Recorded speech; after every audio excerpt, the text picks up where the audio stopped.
Dans cette émission, achetez de quoi manger. Un chef pour les surgelés. Le club des croqueurs de chocolat. Dîner privé.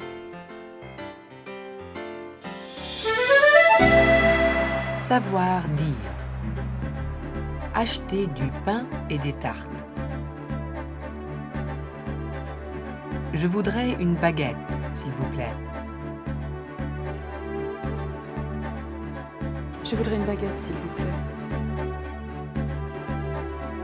Une tarte aux fraises. Une tarte aux fraises.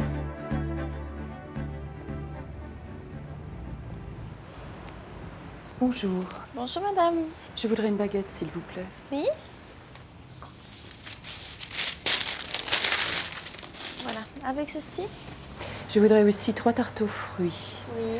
Une tarte aux fraises. Je n'ai plus de tarte aux fraises, madame. Je peux vous proposer framboise, poire, quetch, à la rhubarbe ou à la pomme. Bon, ben, je vais prendre une tarte aux pommes, Oui. aux poires et aux framboises. Oui.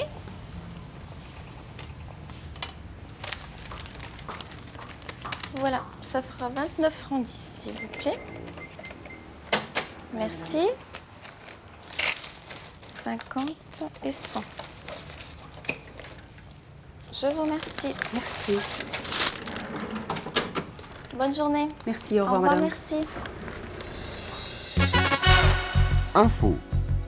Presque 20% du budget des ménages français est dépensé dans la nourriture, ce qui est moins que dans la plupart des pays européens. Savoir entendre. À vous de trouver la réponse. Combien de personnes ont acheté des fraises? Quels fruits avez-vous acheté aujourd'hui? Des fraises. C'est tout? Oui, uniquement. 1 kilo de fraises, voilà. Des fraises. Quels fruits avez-vous acheté aujourd'hui? Des bananes et des kiwis et des fraises. Des oranges, des bananes, des pommes et des fraises. Quels fruits vous avez acheté aujourd'hui? Des pommes. Compris. 4 personnes ont acheté des fraises. Rencontre. Un chef pour les surgelés.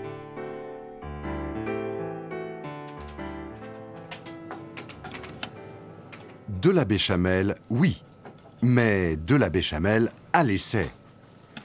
Nous sommes ici dans le centre de recherche de Findus. Ces goûteurs jugent les produits.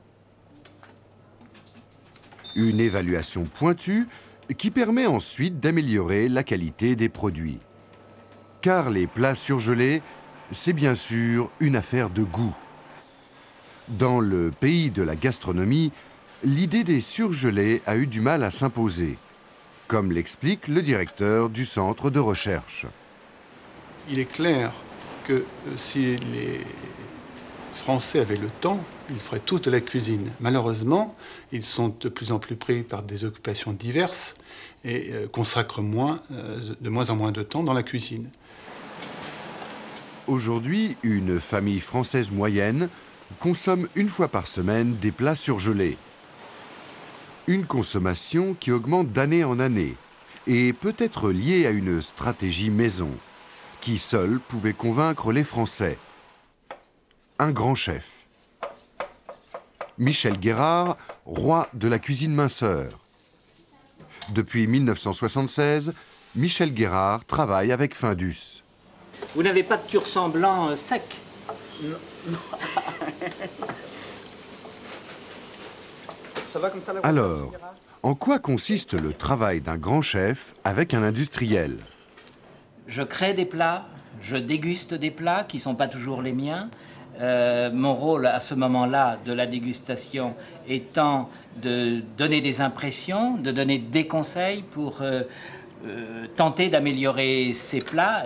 Donc ma présence était là pour essayer d'apporter une influence nouvelle et surtout de faire pénétrer l'art culinaire au sein de l'industrie. Il y avait donc à la base une volonté, une détermination d'amélioration de la qualité, c'est évident.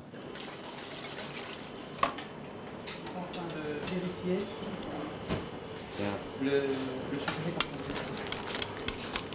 crois que c'est peut-être un peu trop dosé. C'est trop surdosé.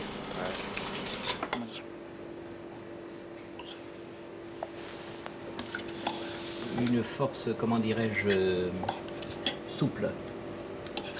Qualité, certes, mais reste une question brûlante. Les plats surgelés sont-ils le commencement de la fin de la gastronomie française? Les Français aiment bien manger. Ça, c'est sûr que vous ne pouvez pas leur donner tous les jours un hamburger, des choses. Ils aiment la diversité. Et cette diversité, dès lors qu'ils n'ont plus le temps de la préparer eux-mêmes, eh bien, ils vont l'acheter.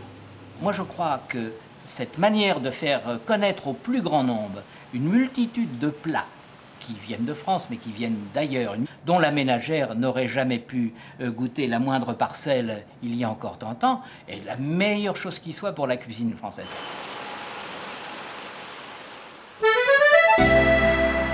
Savoir dire.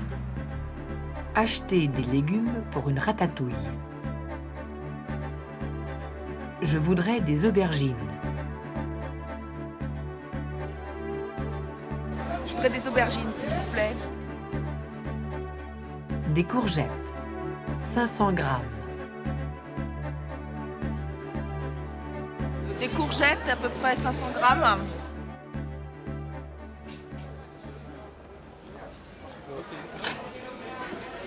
Bonjour.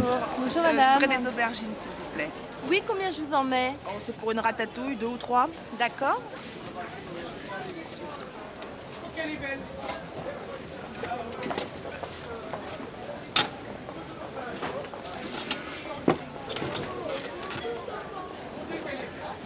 Voilà.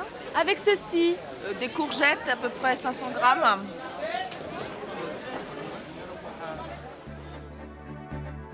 Un kilo de tomates.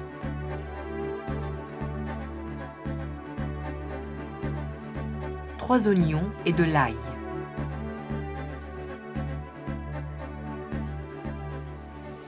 Et avec ceci. Je voudrais aussi 1 kilo de tomates. Oui.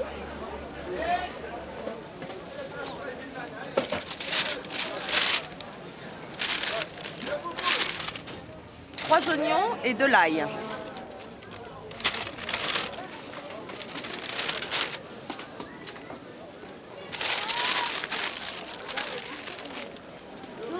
Voilà. Avec ceci. Voilà, c'est tout. Je vous dois combien? 40 francs, s'il vous plaît. Info. Il y a en France 340 variétés de fromage.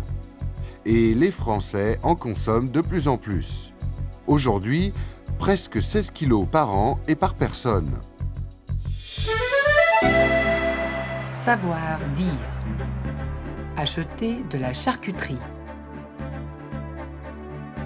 5 tranches de jambon blanc. 5 tranches de jambon blanc, s'il vous plaît.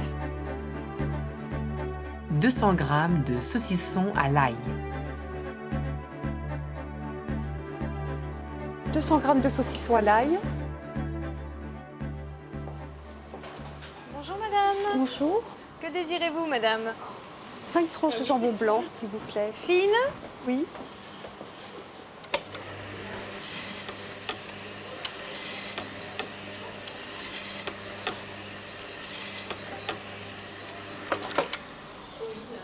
Et avec ceci?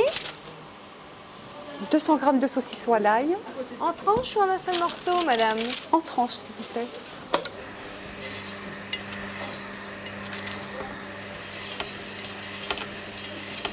Et avec ceci, madame? Ce sera tout, merci. Merci beaucoup.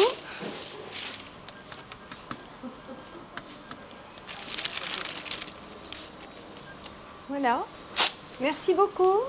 Vous payez à la caisse, madame. Merci. Au revoir, madame. Au revoir. Rencontre. Le club des croqueurs de chocolat. dîner privé.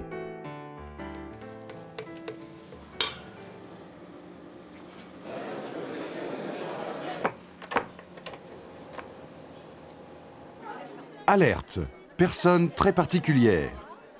Ces personnes sont les membres d'un club très sélectif, n'acceptant plus de nouveaux membres. Le club des croqueurs de chocolat.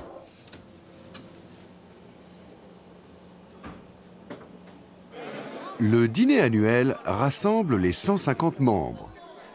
Un club de spécialistes avec des activités spécialisées, comme l'explique M. Lebet, président. Tous les 2 mois, nous nous réunissons autour d'un thème particulier pour déguster. Une fois, ce sont des tablettes industrielles. Une autre fois, ce sont des bonbons chocolat de l'artisanat. Troisième fois, ce sont des glaces ou du chocolat chaud ou un gâteau au chocolat. À chaque fois, il y a un thème et on compare 4 ou 5 fournisseurs différents. Et après, on émet un jugement. La dégustation est anonyme et le jugement est communiqué à la presse. Le dîner, comme on peut le deviner, se termine par une dégustation de différents desserts à base de chocolat. Mais attention, le vrai, peu sucré et avec un pourcentage de cacao honorable. Les croqueurs sont impitoyables, quoique plus libéraux cette année. Nous sommes aperçus qu'on pouvait faire aussi du chocolat au lait qui était de qualité. Et ça, c'est parce que des fabricants sont venus à des chocolats moins sucrés et qui ont un goût à la fois de cacao et de lait qui nous a semblé très intéressant. Le chocolat au lait accepté. Alors, à quand le chocolat blanc? Le chocolat blanc, c'est une telle honte que je songe à demander à l'Académie française de changer le mot chocolat blanc contre autre chose, beurre de cacao, et qu'on n'en parle plus jamais. C'est clair, on n'est pas là pour plaisanter, mais pour déguster. En plus, selon un ordre bien précis, dans le but de mettre en valeur les saveurs des différents desserts et d'intensifier le plaisir. 1, 2, 3, 4 et dernier 5.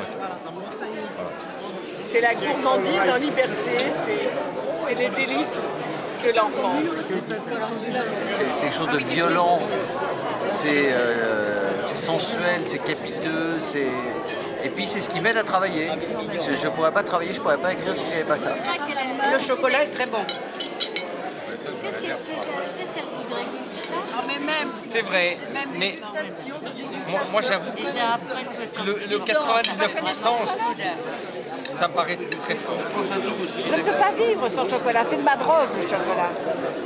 Vous voyez, ce soir, tout le monde est heureux alors qu'il y a des tas de problèmes dans l'existence et on ne parle que de chocolat. Le reste est oublié. C'est fabuleux.